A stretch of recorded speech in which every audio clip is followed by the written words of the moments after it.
Hi అండి, అందరికీ నమస్కారం. మన తెలంగాణ రాష్ట్రంలో ఇందిరమ్మ ఇళ్ల పంపిణీకి సంబంధించి మన మంత్రి గారు ఒక కీలక ప్రకటన అయితే చేశారండి. సో ఈ అప్డేట్ ఏంటి అనేది ఒకసారి మనం ఈ వీడియోలో తెలుసుకుందాము. అలాగే ఈ వీడియోని ఎవరైతే చూస్తున్నారో తప్పకుండా లైక్ చేసి మన ఛానల్ని సబ్స్క్రైబ్ అయితే చేసుకోండి.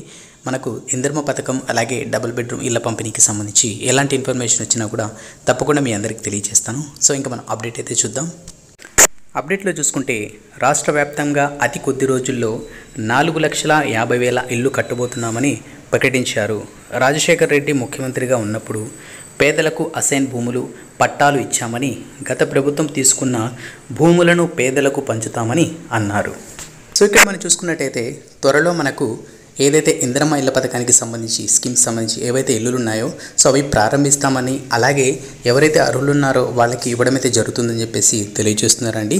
అంతేకాకుండా గత ప్రభుత్వంలో ఏవైతే భూములు ప్రభుత్వం తీసుకునిందో వాటిని మళ్ళీ ఎవరైతే పేదలు ఉన్నారో వాళ్ళకి పంచుతారని చెప్పేసి కూడా మంత్రి గారు అయితే చెప్పడం అయితే జరిగిందండి.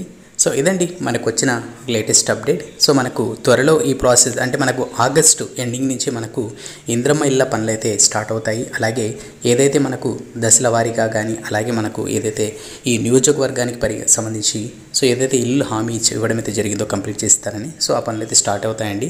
అలాగే దీనికి సంబంధించి ఇంకెలాంటి ఇన్ఫర్మేషన్ వచ్చినా కూడా నిబంధనలు వచ్చినా కూడా తప్పకుండా మీ అందరికీ తెలియజేస్తాను. తప్పకుండా మన ఛానల్ అయితే సబ్స్క్రైబ్ చేసుకొని ఈ వీడియో లైక్ చేయండి. మీకు ఏ చిన్న ఇన్ఫర్మేషన్ వచ్చినా కూడా తప్పకుండా మీ అందరికీ తెలియజేస్తాను. అలాగే ఎవరైతే ఇందిరమ్మ ఇళ్ల కోసం వెయిట్ చేస్తున్నారో, ఎవరైతే అప్లికేషన్స్ ఆల్రెడీ మనకు సబ్మిట్ చేశారో జస్ట్ కామెంట్ అయితే చేయండి. సో దీని ద్వారా మన సబ్స్క్రైబర్స్ ఎంతమంది ఉన్నారో, ఎంతమంది వెయిట్ చేస్తున్నారు అనేది తెలుస్తుంది. అలాగే చాలామంది కామెంట్స్ అయితే చేస్తున్నారండి. సో నాకు తెలిసిన ఇన్ఫర్మేషన్ మీ అందరికి షేర్ చేస్తున్నాను. అలాగే ఇంకేమైనా తెలియకపోయినా కూడా తప్పకుండా తెలియజేసుకొని మీ అందరికీ అప్డేట్ చేయడం అయితే జరుగుతుంది. నెక్స్ట్ వీడియోలో మళ్ళీ కలుద్దాం. అంతవరకు కీప్ స్మైలింగ్. శుభదినం.